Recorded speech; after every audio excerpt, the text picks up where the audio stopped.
Hello guys, बहुत बहुत स्वागत है आपका हमारे यूट्यूब चैनल पे। क्वेश्चन नंबर 6 तक हम लोग देख चुके थे और उसका पीडीएफ आपको हमारे वीडियो के डिस्क्रिप्शन में आपको मिल जाएगा, वहाँ से आप पीडीएफ डाउनलोड कर सकते हैं। और आज है 11 तारीख और आपको पता है कि आज हम लोगों का नोटिस आ चुका है कि एग्ज़ाम 16 से है। तो चलिए हम लोग कंटिन्यू करते हैं यहाँ से। चलिए तो अब शुरू करते हैं। हमारा क्वेश्चन नंबर 7 है, explain the importance of positive and negative attitude in context to the workplace. तो हम समझते हैं कि हमारा क्वेश्चन क्या है। क्वेश्चन है कि हमारा जो भी वर्क प्लेस है, जहाँ पे हम काम करते हैं, वहाँ पे अगर पॉजिटिव एटीट्यूड हमारा होगा या निगेटिव एटीट्यूड होगा तो उससे हमारा क्या इम्पैक्ट होगा, क्या उसका महत्व क्या है। चलिए हम इसको एक एक करके देखते हैं। Importance of positive and negative attitude in work place. तो सबसे पहले हम देखेंगे पॉजिटिव एटीट्यूड से हमको क्या क्या फ़ायदे मिलेंगे। ठीक है, चलिए। तो पहला है पॉजिटिव एटीट्यूड में, पहला है प्रोडक्टिविटी।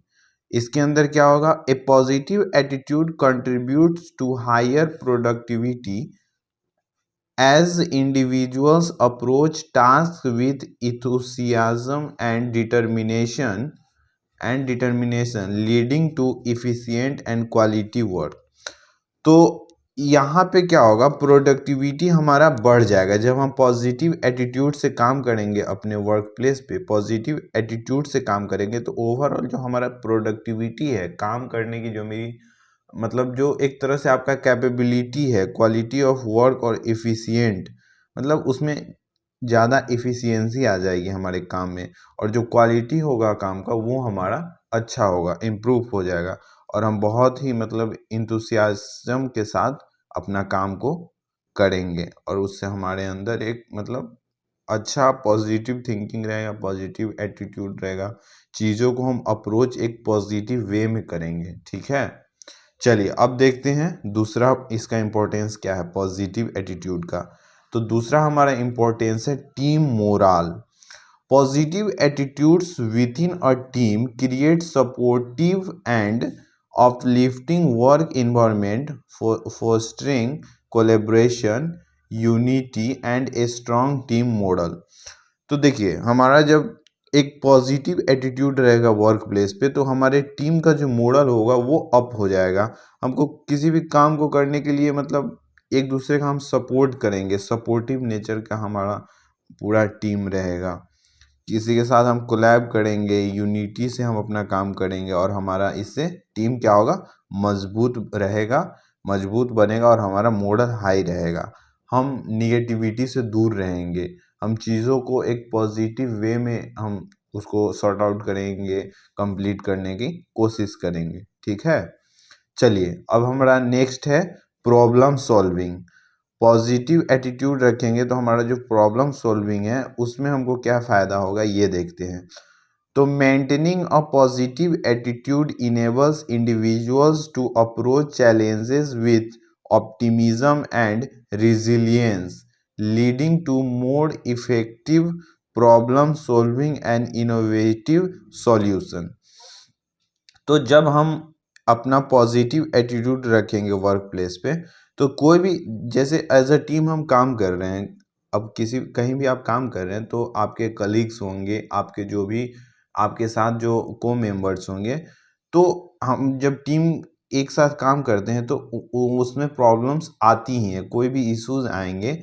तो उसमें क्या होगा, जब हमारा पॉजिटिव एटीट्यूड रहेगा तो हम अपना जो एक मोर मतलब इफ़ेक्टिव तरीका से हम उसको इनोवेटिव तरीका से उसका हम सॉल्यूशन समाधान ढूंढने का कोशिश करेंगे, और वो इंडिविजुअल हम टीम मेंबर में जो भी इंडिविजुअल हैं सब अप्रोच लगाएंगे और बहुत ही मतलब एक यूनिक तरीका से, इनोवेटिव तरीका से हम उसका सॉल्यूशन ढूंढेंगे। तो इससे हमारा ये फ़ायदा होगा प्रॉब्लम सॉल्विंग, जब हम पॉजिटिव एटीट्यूड रखेंगे तो प्रॉब्लम सॉल्विंग में हमको ये सहायता होगा, ये मदद होगा कि हमारा प्रॉब्लम सॉल्विंग में एक इनोवेटिव सॉल्यूशन पे हम लोग फाइनली आ जाएंगे और हम सॉल्यूशन फाइंड आउट कर लेंगे। ठीक है, चलिए अब नेक्स्ट देखते हैं। इसका फ़ायदा है customer relations. Positive attitudes contribute to improve customer interaction, creating a positive impression and enhancing customer satisfaction and loyalty. तो जब आप पॉजिटिव एटीट्यूड से काम करेंगे तो जो आपका जो भी कस्टमर से इंटरेक्शन है, रिलेशन है, वो एक मतलब इम्प्रूव हो जाएगा। आपका जो कस्टमर से आप बात कर रहे हैं, कैसे आप बिहेव कर रहे हैं, एक पॉजिटिव इम्प्रेशन आपका कस्टमर के ऊपर क्रिएट होगा। इससे आपका क्या होगा कि कस्टमर आपसे सेटिस्फाइड होगा, आपके कामों से सेटिस्फैक्शन उसको होगा और आपका रिलेशन कस्टमर के साथ अच्छा होगा, लॉयल्टी हो जाएगी आपकी। मतलब एक तरह से आपके ऊपर ट्रस्ट हो जाएगा आपके कस्टमर का। ओवरऑल कस्टमर और आपका एक रिलेशनशिप बहुत ही बेहतर हो सकता है जब आप पॉजिटिव एटीट्यूड से काम करेंगे। ठीक है, नेक्स्ट है लीडरशिप। इसके अंदर है कि positive attitude in leaders inspire and motivate their team member, cultivating a work culture of encouragement, creativity and openness. तो जब पॉजिटिव एटीट्यूड रहेगा तो आपके अंदर जब पॉजिटिव एज अ लीडर, जब आप एक पॉजिटिव अप्रोच लेके चलोगे, पॉजिटिव एटीट्यूड लेके चलोगे, तो आपके टीम में जितने भी मेंबर है वो आपसे इंस्पायर होंगे, आपसे मोटिवेट होंगे और वो अपना एक अच्छा वर्क कल्चर अपनाएंगे, एक दूसरे को इनक्रेज करेंगे, क्रिएटिविटी उन टीम मेंबर्स के अंदर डेवलप होंगे। ठीक है, और उनके अंदर ओपननेस होगा, कोई एक दूसरे से जो भी होगा ट्रांसपेरेंट कम्युनिकेशन होगी, हम एक दूसरे को हम चीज़ें शेयर करेंगे तो उससे ओपननेस हमारे मतलब टीम के अंदर बनी रहेगी। चलिए, अब हम पॉजिटिव एटीट्यूड की तो बात कर लिए, अब हमारा दूसरा जो है वो है निगेटिव एटीट्यूड। तो अब हम देखेंगे कि नेगेटिव एटीट्यूड जब हम वर्क प्लेस पे रखेंगे तो उससे हमें क्या क्या हो, उसके क्या क्या कॉन्सिक्वेंसेस होंगे। तो सबसे पहला होगा डिक्रीज प्रोडक्टिविटी। तो उसमें हम पहले क्या देखे थे, देखिए पहले देखे थे कि प्रोडक्टिविटी हमारा बढ़ जाएगा, पॉजिटिव एटीट्यूड रखेंगे तो हमारा पॉजिटिव प्रोडक्टिविटी बढ़ जाएगा। लेकिन अब हम देखते हैं, देखिए निगेटिव एटीट्यूड जब हमारा होगा वर्क प्लेस पे तो प्रोडक्टिविटी डिक्रीज कर जाएगा। और बहुत ऑब्वियस सी बात है, जब आप निगेटिव थॉट्स लेके, एटीट्यूड लेके, अप्रोच लेके, निगेटिव अप्रोच से आप कोई भी काम करेंगे तो उसका रिजल्ट आपको निगेटिव ही मिलेगा। आप अपने प्रैक्टिकल लाइफ में आप देखे ही होंगे कि आप निगेटिव थॉट्स लेके कोई भी काम करेंगे तो रिजल्ट आपको ओवरऑल निगेटिव ही मिलना है। ये बिल्कुल आपने ऐसा फील भी किया होगा कई बार। ठीक है, इसलिए एग्ज़ाम की अगर हम अपने सेमेस्टर एग्ज़ाम की तैयारी कर रहे हैं तो एक पॉजिटिव अप्रोच से करें कि हम कर लेंगे। ठीक है, और अपने इंडिविजुअल सब्जेक्ट को उस हिसाब से अपने टाइम दें। चलिए देखते हैं इसके अंदर क्या है, decrease productivity. Negative attitude can lead to reduce productivity and lack of motivation affecting the overall efficiency and output of an individual और टीम। देखिए निगेटिव एटीट्यूड रहेगा हमारा वर्क प्लेस पे तो हमारी प्रोडक्टिविटी घट जाएगी, मोटिवेशन की कमी रहेगी, ओवरऑल हमारा इफ़िशियंसी घट जाएगा और जो एक इंडिविजुअल की जो आउटपुट आनी चाहिए वो हमारा नहीं आ पाएगा और जो एक एज अ टीम जो हमारा आउटपुट मिलना चाहिए हमारे काम का वो हमें कभी नहीं मिल जाएगा, नहीं मिल सकता है, ना उतनी हमारी कामों में इफ़िशियंसी आएगी क्योंकि हम निगेटिव अप्रोच से अपने काम को कर रहे हैं, निगेटिव एटीट्यूड से कर रहे हैं। हम पहले ही हार गए कि हमसे ये नहीं होगा, हमारे टीम मेंबर पहले भी अगर हार जाएं कि भाई हम ये नहीं कर पाएंगे तो उसका रिजल्ट नहीं ही होगा। ठीक है, इसलिए हमें हमेशा पॉजिटिव एटीट्यूड से काम करना चाहिए। ठीक है, चलिए अब नेक्स्ट देखते हैं निगेटिव एटीट्यूड से क्या हमके नुकसान होगा। सबसे पहला है कि कॉन्फ्लिक्ट और टेंशन बढ़ेगी। जब हम निगेटिव एटीट्यूड रखेंगे तो इससे हमारे टीम में झगड़े बढ़ेंगे, टेंशन बढ़ेंगे। देखिए इसके अंदर क्या है, negativity may lead to conflicts, tension and a toxic work environment impacting team work, communication and overall job satisfaction. ठीक है, तो जब हमारे काम वर्क प्लेस पे जब हम अपना ये निगेटिव एटीट्यूड से काम करेंगे तो वहाँ हमेशा आप देखेंगे कि कन्फ्लिक्ट्स होते रहेंगे, टेंशन रहेंगे, एक एक दूसरे से तनाव में लोग रहेंगे और टॉक्सिक वर्क इन्वायरमेंट मतलब टॉक्सिक वर्क इन्वायरमेंट का मतलब ऐसा है कि एक ऐसा वातावरण हो जाएगा कि वहाँ पे आप काम करने में आपको मन ही नहीं लगेगा, एकदम निगेटिविटी पूरा इन्वायरमेंट में फैला रहेगा, एक दूसरे से लड़ रहे हैं, एक दूसरे का हेल्प नहीं कर रहे हैं, एक दूसरे का मतलब मदद नहीं कर रहे हैं। ओवरऑल पूरा निगेटिव हमारा इन्वायरमेंट हो जाएगा और उससे ओवरऑल हमारा टीम वर्क जो होगा वो इम्पैक्ट होगा। जैसे कोई कोई काम को अगर हम 10 दिन में करेंगे लेकिन अगर निगेटिव एटीट्यूड से कर रहे हैं तो हमारी इफ़िशियंसी कॉन्फ्लिक्ट टेंशन के कारण वो टीम वर्क जो हम परफॉर्म कर पाएंगे 10 दिन में वो हमको लगता है हमको 1 महीना भी लग जाए वो काम करने के लिए। ठीक है। और ओवरऑल जो भी हमारे मेंबर्स हैं उनको उस जॉब से सेटिस्फैक्शन ही नहीं मिलेगा क्योंकि हमारा इन्वायरमेंट ही पूरा निगेटिव रहेगा। ठीक है। चलिए अब इसका नेक्स्ट देखते हैं क्या है। नेक्स्ट है इसका देखिए नेक्स्ट कस्टमर रिलेशनशिप है। निगेटिव एटीट्यूड से कैसे कस्टमर रिलेशनशिप एक इम्पैक्ट होगा वो देखते हैं।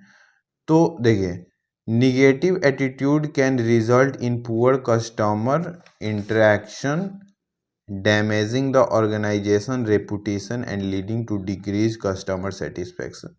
तो जब आप एज अ टीम मतलब काम कर रहे हैं और उसमें आपका निगेटिव एटीट्यूड रहेगा टुवर्ड्स जो आपका काम है उसके प्रति, अगर आप निगेटिव अप्रोच से काम करोगे, निगेटिव एटीट्यूड रहेगा आपका, तो आपका जो कस्टमर रिलेशनशिप हो वो बिगड़ जाएगा, बहुत ही पूरा कस्टमर इंटरेक्शन होगा। आप मतलब प्रॉपर तरीक़ा से अपने कस्टमर को डील ही नहीं कर पाओगे क्योंकि आप वो पहले से ही आप ये मान के चले हो कि हम इसका सॉल्यूशन दे ही नहीं पाएंगे क्योंकि आप लोग वहाँ पे निगेटिव इन्वायरमेंट बन चुका है। ठीक है। और उससे आपका ओवरऑल ऑर्गेनाइजेशन या कोई भी कंपनी है उसके रेपुटेशन को बहुत नुकसान होगा। मार्केट में आपकी जो भी एक फेस वैल्यू होती है कंपनी की, जो लोग विश्वास करते हैं, कस्टमर की जो रिपुटेशन होती है वो आपका यहाँ पे बिगड़ जाएगा। ठीक है। और इससे आपका कस्टमर सेटिस्फैक्शन भी नहीं होगा, वो भी घट जाएगा, आपके ग्राहक आपके काम से संतुष्ट ही नहीं होंगे। ठीक है। चलिए अब नेक्स्ट देखते हैं employ turnover. A negative workplace environment can contribute to increase employee turnover as individuals may seek more positive and supportive work environment। तो जो एक निगेटिव वर्कप्लेस होगा वहाँ पे जो इन्वायरमेंट क्रिएट हो जाएगा उससे जो हमारा एम्प्लॉय का टर्नओवर है वो बढ़ जाएगा। As individual may seek more positive and supportive. तो जैसे अगर आप एक इंडिविजुअल की टीम में किसी एक इंडिविजुअल की बात करेंगे तो वो एक ज़्यादा पॉजिटिव और सपोर्टिव इन्वायरमेंट क्रिएट कर सकता है, लेकिन जब आपका निगेटिव एटीट्यूड रहेगा तो वहाँ पे ये दिक्कतें आएंगी कि आपका जो टर्नओवर है वो बढ़ जाएगा। तो हम यहाँ देख लिए चौथा पॉइंट देख चुके हैं। अब पांचवा देखते हैं इम्पैक्ट ऑन कल्चर। इस पे हमारा जो वर्किंग कल्चर है उस पर क्या इम्पैक्ट होगा निगेटिव एटीट्यूड से जब हम काम करेंगे। देखिए negative attitudes can impact the overall organisational culture, hindering collaboration communication and hindering the organisation ability to achieve its गोल।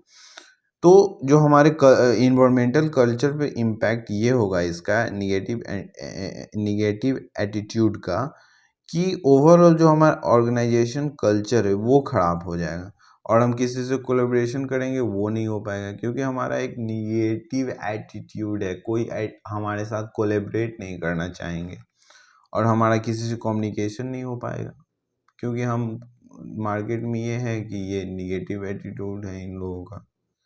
और हमारे ऑर्गेनाइजेशन के जो हमारा क्षमता है किसी भी गोल को अचीव करने का वो हमारा इससे अफेक्ट होगा ओवरऑल। चलिए ठीक है, तो हमारा इस तरह से ये क्वेश्चन कंप्लीट हो गया।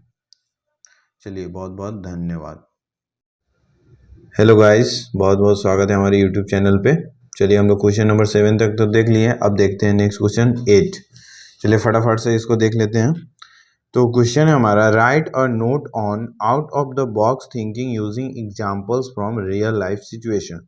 तो क्वेश्चन हमारा क्या है कि आउट ऑफ बॉक्स थिंकिंग क्या होता है। ठीक है, उसको हमको इस पे एक शॉर्ट नोट लिखना है। ठीक है, और हमको इसमें एक एग्जांपल भी देना है रियल लाइफ सिचुएशन से। चलिए इसको समझते हैं, इसका डिफिनीशन क्या होता है आउट ऑफ बॉक्स थिंकिंग का। ठीक है, चलिए, out of the box thinking refers to the ability to think creatively, unconventionally and innovatively to solve problems or address challenges। तो देखिए बेसिकली क्या होता है कि आउट ऑफ बॉक्स थिंकिंग का मतलब क्या होता है कि कोई भी मतलब प्रॉब्लम है तो उसका हम सॉल्यूशन एक ऐसा इनोवेटिव तरीका से लाएं, मतलब उस एक ऐसा क्रिएटिव तरीका से लाएं कि उससे पहले उस तरह से उसका सॉल्यूशन कभी आया ही नहीं हो। एक मतलब यूनिक सॉल्यूशन हम दें, ठीक है, उससे पहले उसका कोई सॉल्यूशन उस टाइप का नहीं हो, ठीक है, हुआ नहीं हो। और इससे क्या होता है कि हम जो भी कन्वेंशनल तरीका होते हैं किसी भी सॉल्यूशन को मतलब सॉरी किसी भी प्रॉब्लम को हमको सोल्व करने का, जो एक कन्वेंशनल मतलब एक ट्रेडिशनल मेथड होता है, तो जैसे मान लीजिए कोई मैथमेटिक्स का ही कोई अगर हम प्रॉब्लम की बात करें तो एक जो हमारा कन्वेंशनल या एक जो ट्रेडिशनल तरीका होता है कि हाँ फॉर्मूला है उस पर पुट किए और उसको सॉल्व कर दिए। लेकिन हमको वो कन्वेंशनल तरीका नहीं, एक कोई इनोवेशन हमको करना है, इनोवेटिव सॉल्यूशन अगर ढूंढना है तो उसके लिए हमको out of the box thinking हमको डेवलप करना होगा, एक क्रिएटिव माइंड हमको अपने आप को डेवलप करना पड़ेगा। ठीक है, तो बेसिकली इसका मतलब यही होगा कि हम जो पहले से आता हो मतलब पहले से हमको जो मेथड्स पता है किसी भी प्रॉब्लम का, उस तरीका से नहीं, उससे थोड़ा हट कर एक क्रिएटिव माइंड की तरह हमको उसका सॉल्यूशन ढूंढना है। इसी को हम बोलेंगे out of the box thinking. जो हमारा कन्वेंशनल है उससे हमको हट के कुछ नया इनोवेटिव थॉट्स आए, वो क्रिएटिव थॉट्स आए, उसी को हम कहते हैं आउट ऑफ बॉक्स थिंकिंग। तो इससे हमको फ़ायदे क्या है, what are the importance of out of the box thinking, इसको हम देखेंगे कि इससे हमको इम्पोर्टेंस क्या है, इसका हम क्या क्या है, इसका हमको फ़ायदा है, इम्पोर्टेंट क्यों है हमारे लिए।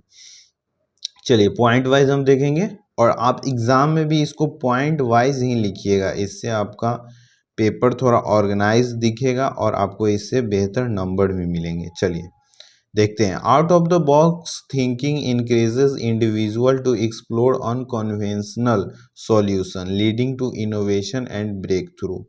देखिए जब आप आउट ऑफ बॉक्स थिंकिंग करेंगे तो कोई भी इंडिविजुअल जब आउट ऑफ बॉक्स सोचेगा, मतलब जो भी हमारे कन्वेंशनल तरीके हैं उसके अगर अलग इतर कुछ नया सोचेगा तो हमारे प्रॉब्लम्स के एक इनोवेटिव सॉल्यूशन मिलेंगे और कुछ नया ब्रेक थ्रू होगा, मतलब कुछ नया इनोवेशन होगा, हमारा सॉल्यूशन आएगा नया जो अनकन्वेंशनल होगा। कन्वेंशनल एक तो होता है कन्वेंशनल मतलब जो पहले से चला आ रहा है, और ये है अनकन्वेंशनल मतलब एकदम यूनिक इनोवेटिव नया। ठीक है, चलिए अब नेक्स्ट देखते हैं point, it promotes a culture of creativity and encourages individual to challenge traditional norm and perspective. तो इससे हमको क्या फ़ायदा होता है कि जो हमारा पहले से जो चला आ रहा है, जो ट्रेडिशनल हमारे नॉर्म्स हैं, स्टैंडर्ड जो पहले से सेट है, जो भी हमारे किसी भी काम को लेके जो हमारा प्रोस्पेक्टिव जो पहले से सेट है, उससे कुछ हम हट कर क्रिएटिव सोचते हैं, समझे। इसका हमको ये फ़ायदा होता है, आउट ऑफ बॉक्स थिंकिंग का फ़ायदा ये होता है कि हम जो हमारा प्रोस्पेक्टिव पहले से किसी के बारे में सेट है उसको हम नहीं, उससे हट कर कुछ नया इनोवेटिव क्रिएटिव सोचते हैं। ठीक है, और कोई भी इंडिविजुअल को ये एक इंक्रेज मिलता है कि हम कुछ नया मतलब चैलेंज करें। ठीक है, जो ट्रेडिशनल नॉर्म है, स्टैंडर्ड जो पहले से सेट है, उसको हम चैलेंज करने की हमारे अंदर एक क्षमता आ जाती है जब हम आउट ऑफ बॉक्स थिंकिंग करते हैं। ठीक है, चलिए अब नेक्स्ट देखते हैं क्या है हमारा पॉइंट। नेक्स्ट है हमारा effective out of the box thinking can lead to unique and unexpected solution giving individual and organisation a competitive edge. तो देखिए जब भी हम आउट ऑफ बॉक्स कुछ सोचेंगे, कुछ एक यूनिक प्रोडक्ट या अनएक्सपेक्टेड सॉल्यूशन किसी भी हम प्रॉब्लम को देंगे, तो इससे क्या होगा कि हमारा जो ऑर्गेनाइजेशन है वो एक कॉम्पिटिटिव मतलब एक कंपटीशन मार्केट में ला देगा। जैसे हम कोई अगर सर्विस प्रोवाइडर कंपनी है तो किसी भी हम प्रॉब्लम का एक ऐसा इनोवेटिव, एक ऐसा यूनिक सॉल्यूशन दे दें कि उससे मार्केट में एक कंपटीशन बढ़ जाए, ठीक है। या कोई भी हम कंपनी है जो हम किसी प्रोडक्ट को बनाते हैं तो उसको इतना यूनिक बनाए, जो ट्रेडिशनल तरीका है उससे हट कर कुछ यूनिक बना दे कि उससे कंपटीशन हमारा मार्केट में बढ़ जाएगा और हमारी कंपटीशन जो कंपनी की रिप्यूटेशन होगी वो अच्छा बन जाएगा, हमारा जो मार्केट में छवि होगा वो अच्छा हो जाएगा। चलिए अब इसको रियल लाइफ के एग्जांपल से देखते हैं। जैसे हमारा एक ये कंपनी है, एप्पल कंपनी है, ठीक है। तो इसका जो एप्पल कंपनी जो आईपॉड बनाया, जो आईपैड जो हम जो जिसे गाने सुनते हैं वो आईपॉड बनाया, तो इससे एक म्यूजिक इंडस्ट्री में क्या हुआ, रेवोल्यूशन आ गया। क्योंकि ये अपने आईट्यून स्टोर से अपने गाने को बेच रहा था और इससे क्या हुआ कि जो हमारा म्यूजिक का जो ट्रेडिशनल तरीका था जो वो चेंज हो गया, इसको कंज्यूम करने का तरीका बदल गया हमारा इस आईपॉड के इन्वेंशन से। तो ये एक यूनिक सॉल्यूशन था हमारे प्रॉब्लम का, ठीक है। अब देखिए रियल लाइफ का एक और एग्जांपल लेते हैं, स्पेस एक्स। हम लोग साइंस के स्टूडेंट हैं, इसके बारे में आप कहीं ना कहीं जरूर ही पढ़े या सुने होंगे। देखिए, the reusable rocket technology develop by SpaceX under Elon Musk leadership was a significant out of the box solution to reduce the cost of space travel. तो देखिए स्पेस एक्स एक कंपनी है, इसका मालिक है इलॉन मस्क, इसका मालिक है। तो ये क्या किया कि जो हमारा ट्रेडिशनल तरीका जो पहले से किसी भी मतलब रॉकेट को लॉन्च करने का जो एक ट्रेडिशनल तरीका था स्पेस में, जब हम रॉकेट को लॉन्च करते थे, जो उसको जो लॉन्च करने वाला जो पैड होता है तो उसको ये कंपनी बनाती है, स्पेस एक्स रॉकेट टेक्नोलॉजी को ये बनाती है। तो ये क्या किया कि इस प्रॉब्लम का एक ऐसा सॉल्यूशन निकाला जिससे हमारा जो मतलब जो कॉस्ट आता था जो बनाने का, उस रॉकेट लॉन्चर को जो बनाने का कॉस्ट आता था उसको ये रिड्यूस कर दिया। तो ये आउट ऑफ बॉक्स थिंकिंग का ही ये एक मतलब फ़ायदा है, जिससे ये आउट ऑफ बॉक्स थिंकिंग किया उससे ही इसका फ़ायदा हुआ, जो हमारा कॉस्ट को ये घटा दिया, ठीक है। और भी इसके कई सारे एग्जाम्पल हो सकते हैं। जैसे हमारे अब देखिए जो हमारे एवरीडे की सिचुएशंस होते हैं, जैसे प्रॉब्लम सॉल्विंग है, इसमें अगर हम प्रॉब्लम सॉल्विंग अगर हमारा जो एक हमारे अंदर एबिलिटी होता है, जब हम आउट ऑफ बॉक्स थिंकिंग करेंगे तो किसी भी प्रॉब्लम का हम यूनिक सॉल्यूशन दे पाएंगे, ठीक है। और हमारा इससे कैरियर डेवलपमेंट में फ़ायदा होगा, पर्सनल प्रोजेक्ट जो हमारे होंगे उसमें हमको फ़ायदा होगा, क्योंकि हम आउट ऑफ बॉक्स थिंकिंग कुछ क्रिएटिव करेंगे, ठीक है। चलिए अब यहाँ पे हमारा ये क्वेश्चन कंप्लीट हो गया। हेलो गाइस, बहुत बहुत स्वागत है हमारे यूट्यूब चैनल पे। चलिए इससे पहले हम क्वेश्चन नंबर 8 तो कर चुके हैं, अब देखते हैं क्वेश्चन नंबर 9। अगर आपको हमारा थोड़ा जो बोलने का स्पीड है अगर ज़्यादा लगे तो आप इसको कम कर सकते हैं यूट्यूब के सेटिंग में जाके। चलिए कंटिन्यू करते हैं। और आपको अगर इसको समझने में कहीं कोई भी दिक्कत आएगी तो आप कमेंट में ज़रूर पूछ लीजिएगा, इससे रिलेटेड जो भी आपकी क्यूरीज होंगे, जो भी इश्यूज आएंगे। चलिए, और एक बात हम आपको बता देना चाहते हैं कि इसका जो भी हमारा पीडीएफ होगा ये आप हमारे डिस्क्रिप्शन बॉक्स में जाके डाउनलोड कर सकते हैं। चलिए नेक्स्ट देखते हैं।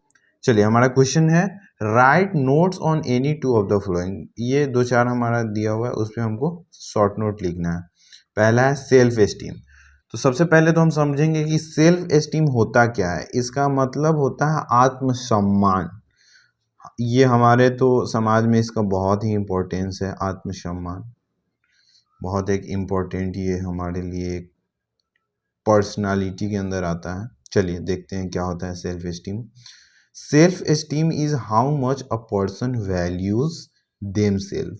It is about how worthy and capable a person feels, ठीक है। तो सेल्फ एस्टीम क्या होता है कि कोई भी पर्सन है, कोई भी आदमी है, कोई भी इंडिविजुअल है, तो वो खुद को कितना वैल्यूएबल समझता है, कितना उसका मतलब एक होता है ना कि वैल्यू समाज में या कहीं भी उसके वर्क प्लेस पे जहाँ वो काम करता है उसकी क्या वैल्यू है, how much person values themself, ठीक है। ये होता है आत्मसम्मान। It is about how worthy and capable a person feel. तो जो भी व्यक्ति है वो अपने आप को कितना वर्दी, कितना कैपेबल, मतलब कितना उसके अंदर मतलब किसी चीज़ को करने की जो एबिलिटी है, या वो अपने आप को कैसा वो महसूस करता है, कितना वर्दी महसूस करता है, मतलब लायक, ठीक है, और कैपेबल, खुद को कितना कैपेबल और लायक समझता है, ये इसके अंदर सेल्फ एस्टीम के अंदर आता है। चलिए अब हम पॉइंट वाइज देखते हैं सेल्फ एस्टीम के अंदर क्या क्या आते हैं हमारे। तो सबसे पहला है self worth. Self esteem involves believing that you are a valuable and worthy person deserving of respect and dignity. तो सेल्फ वर्थ के अंदर क्या होता है कि जो भी हम मतलब कोई भी इंडिविजुअल है तो वो कितना वैल्यूएबल है, ठीक है, और वर्दी पर्सन, मतलब वैल्यू का मतलब है कि उसका कितना, मतलब एक होता है ना इमेज, इमेज उसका कैसा है, कितना उसका मतलब सम्मान है, रिस्पेक्ट है, जिस सोसाइटी में वो रहता है, जहाँ वो काम करता है, उसकी कितनी इम्पोर्टेंस है, कितनी वैल्यू है, ठीक है, ये हम सेल्फ वर्थ के अंदर डिफाइन करते हैं। और वो कितना वर्दी व्यक्ति है, ठीक है, और उस हिसाब से उसको समाज में रिस्पेक्ट और डिग्निटी मिलती है। और ये किसी भी इंसान के लिए बहुत इम्पोर्टेंट है, आप अपना डिग्निटी मेंटेन करके कहीं भी रहें। नेक्स्ट है self respect. It includes treating your self with kindness and compassion and having a positive view of your self. Self respect के अंदर क्या होगा कि आप अपने आप के लिए मतलब काइंडनेस महसूस करें, अपना एक पॉजिटिव व्यू रखिए अपने बारे में हमेशा एक पॉजिटिव थॉट रखिए, अपने प्रति काइंड रहे, कॉम्पनसेट रहे, अपना जो भी आपका ड्रीम है उसको फॉलो अप करने के लिए, ये आता है इसके अंदर। चलिए नेक्स्ट है confidence. Having self esteem means feeling confident in your abilities and trusting yourself to handle life challenge. जब आपके अंदर सेल्फ एस्टीम होगा तो इससे इनडायरेक्टली आपके अंदर कॉन्फिडेंस बिल्डअप होगा। कॉन्फिडेंस ये बिल्डअप होगा कि आप कैपेबल है, कोई भी जीवन में किसी भी टाइप का अगर चैलेंजेस आ रहा है तो उसको हैंडल करने के लिए आपके अंदर एक कॉन्फिडेंस डेवलप ऑटोमेटिक हो जाएगा जब आपके अंदर सेल्फ एस्टीम होगा, ठीक है। आपको खुद पे विश्वास रहेगा कि जीवन में कोई भी कठिनाइयाँ आएंगी, कोई भी लाइफ चैलेंजेस आएंगी तो हम उसको बहुत ही आसानी तरीके से, मतलब हम कैपेबल हैं, हम उसको हैंडल कर लेंगे, ठीक है।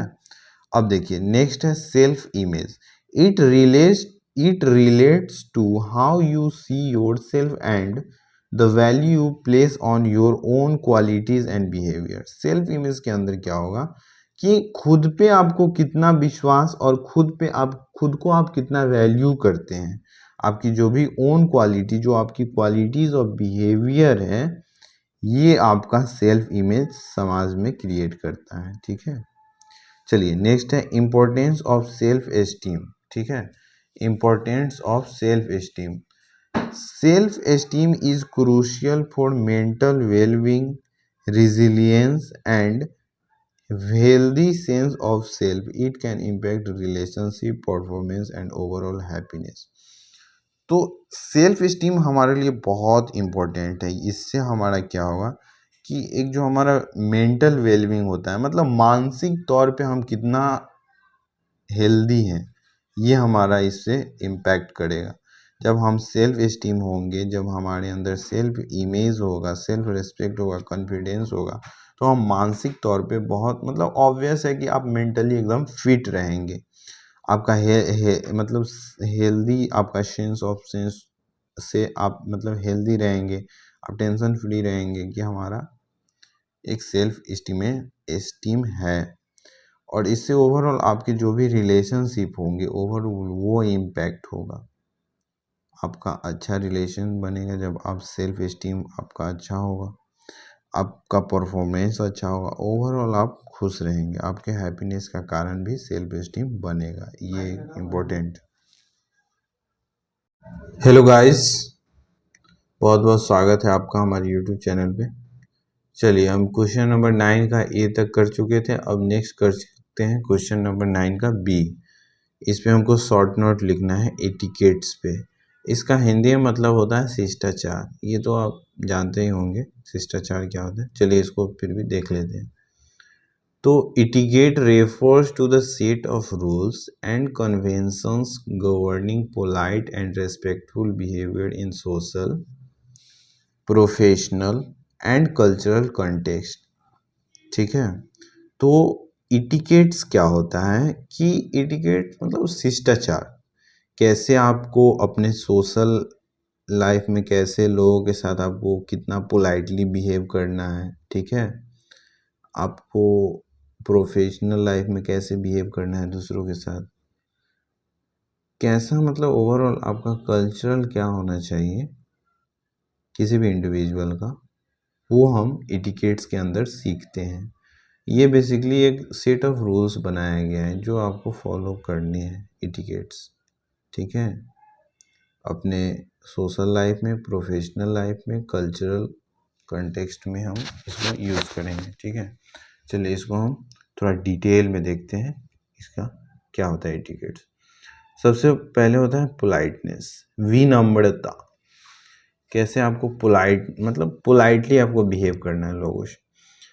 Etiquettes involves demonstrating courtesy, consideration, and respect toward others through greetings, expressions, and gratitude, and acts of kindness. तो इटिकेट्स के अंदर क्या होता है कि आप पोलाइटनेस मतलब दूसरों को आपको कैसे मतलब ग्रीट पोलाइटली बिहेव करना है, उनको ग्रीट करना चाहिए आपको, आपका एक मतलब ग्रेटिट्यूड होना चाहिए टुवर्ड्स अदर्स, आपके अंदर काइंडनेस होना चाहिए। ये एटिकेट्स के अंदर हम सीखते हैं। कम्युनिकेशन, दूसरा है communication. Proper etiquette are essential in communication involving active listening, maintaining eye contact and speaking respectfully and appropriately. तो कम्युनिकेशन का इटिकेट्स क्या होता है, प्रॉपर एटिकेट्स कम्युनिकेशन के अंदर क्या क्या होता है, आपको एक्टिव लिसनिंग मतलब एक्टिव लिसनिंग करें आप, आई कांटेक्ट मेंटेन करें, रेस्पेक्टफुली आप बात करें। कम्युनिकेशन जब किसी से कर रहे हैं तो रेस्पेक्टफुली आप बोलें और अप्रोप्रिएट बोलें। ठीक है, ये हमारे कम्युनिकेशन एटिकेट्स के अंदर आते हैं। इसका मतलब ये हुआ कि कम्युनिकेशन जब हम किसी से कर रहे हैं तो उस समय हमारा शिष्टाचार क्या होना चाहिए, एटिकेट्स क्या होना चाहिए। ठीक है, एक्टिव लिसनिंग होना चाहिए, आई कांटेक्ट मेंटेन होना चाहिए, रेस्पेक्टफुली हम बात करें। ठीक है, अब प्रोफेशनल कंडक्ट में हमारा एटिकेट्स कैसा होना चाहिए वो देखते हैं। तीसरा number, in professional setting etiquettes encompasses professional attire, punctuality and displaying professionalism in behaviour and communication. तो जब हम प्रोफेशनल कंडक्ट की बात करें तो वहाँ पे हमारे एटिकेट्स में क्या क्या होना चाहिए, एक प्रोफेशनल हमारा अटायर होना चाहिए जो हमारा यूनिफॉर्म होता है। कहीं भी आप कंपनी में कहीं भी काम करते हैं तो वहाँ पे एक डिफाइन होता है कि आपको इस यूनिफॉर्म में आने हैं, फॉर्मल में आने हैं। पंचुअल आपको होना है, टाइम पे एकदम पहुँच जाना है, टाइम पे आपको अपना डेडलाइन से पहले आपको काम कर लेना है। तो पंचुअलिटी आपके अंदर दिखनी चाहिए। ये एटिकेट्स होते हैं प्रोफेशनल कंडक्ट में। दूसरा है प्रोफेशनलिज्म आपका होना चाहिए, आपके अंदर दिखना चाहिए, आपके बिहेवियर में दिखना चाहिए, कम्युनिकेशन में दिखना चाहिए प्रोफेशनलिज्म। जिस प्रोफेशन से आप जुड़े हुए हैं उसके कुछ एक मतलब होते हैं, स्टैंडर्ड्स होते हैं, उनको आपको उसके रिपुटेशन को आपको मेंटेन करना होगा। ये हमारे प्रोफेशनल कंडक्ट्स के अंदर इटिक्स होते हैं। ठीक है, table manners, etiquette at dining table involves practice such as using utensil appropriately, chewing with close mouth and engaging in polite conversation. तो टेबल मैनर्स हमारे कैसे होने चाहिए, वहाँ पे हमारा एटिकेट, जब हम डाइनिंग टेबल पे बैठे हुए हैं, अगर हम परिवार के साथ खा रहे हैं या दोस्तों के साथ खा रहे हैं तो उस समय हमारा मैनर कैसा होना चाहिए, ये हम इसमें एटिकेट्स में देखते हैं। हम कैसे बर्तन का इस्तेमाल करेंगे, कैसे हम मतलब कैसे हम मुंह से खाएंगे, मतलब एक जो भी एक एटिकेट्स होता है ये हम देखते हैं।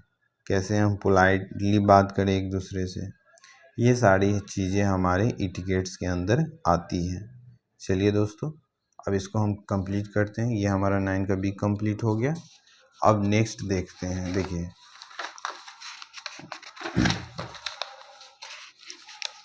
इसके बाद है हमारा 9 का सी, टाइम मैनेजमेंट। तो दोस्तों इससे पहले तो हम टाइम मैनेजमेंट को और भी एक बार हम देख ही चुके हैं। क्वेश्चन नंबर 3 या 4 में हम इसको देखे थे। तो वही होता है, टाइम मैनेजमेंट से आपको क्या क्या फ़ायदे हैं। टाइम मैनेजमेंट से आपका प्रोडक्टिविटी बढ़ जाएगा, इफ़िशियंसी काम की बढ़ जाएगी, आप गोल को और बेहतर तरीक़ा से अचीव कर पाएंगे, इफ़ेक्टिव तरीक़ा से अचीव कर पाएंगे। आपको गोल सेटिंग करने में आपको मदद मिलेगी जब आप टाइम मैनेजमेंट करेंगे। प्रायोरिटाइजेशन करने में, जैसे कौन काम पहले करें कौन काम बाद, मतलब सीक्वेंस सेट करने में आपको मदद मिलेगी जब आप टाइम मैनेजमेंट से काम करेंगे। टास्क प्लानिंग करने में हमको फ़ायदा होगा। टाइम किसको कितना एलोकेशन करने में हमको बेनिफिट होगा टाइम मैनेजमेंट से। हम प्रोक्रेस्टिनेशन को टाल सकते हैं, मतलब एक हमारे अंदर होती है ना कि चीज़ों को टालना। जब हम टाइम मैनेजमेंट से अपना काम करेंगे तो वो उस चीज़ को हम अवॉइड कर सकते हैं। ठीक है। नेक्स्ट है delegation. It involves recognition when delegation task to others allowing for more efficient use of time and resources while improving the to overall productivity. Delegation मतलब अपना जो भी रिसोर्स है दूसरे को हम टास्क जो असाइन किए हुए, जो जिस चीज़ में ज़्यादा इफिशियंट है वो रिसोर्स का यूज़ करके उसको ओवरऑल प्रोडक्टिविटी से हमारा टीम का बढ़ जाएगा। ठीक है। चलिए दोस्तों, अब हमारा पूरा कंप्लीट हो गया क्वेश्चन। बहुत बहुत धन्यवाद। ज़्यादा से ज़्यादा इसको अपने दोस्तों से शेयर करें। और हमारा जो सेमेस्टर का एग्ज़ाम है वो 16 से स्टार्ट ही हो रहा है। आज हमारा रूटीन आ ही गया है। तो जो हम ये आपको पढ़ाए हैं, जिस पॉइंट वाइज है, इसी को आपको वीडियो को देख लेना है और पॉइंट वाइज ही आपको एग्ज़ाम में लिखने हैं। जैसे कि आप पॉइंट वाइज लिखेंगे तो आपको इसका फ़ायदा होगा। पॉइंट वाइज ये होगा कि आपका जो पेपर होगा वो एक ऑर्गेनाइज्ड वे में दिखेगा। ठीक है, ऑर्गेनाइज्ड वे में आपका पेपर दिखेगा। ठीक है। और क्वेश्चन, जो भी क्वेश्चन आएंगे उसको आपको, सभी क्वेश्चन को अटेम्प्ट टू एटलीस्ट करना ही चाहिए आपको। ठीक है। और पेज ज़्यादा से ज़्यादा भरने का कोशिश करें। चलिए, बहुत बहुत धन्यवाद।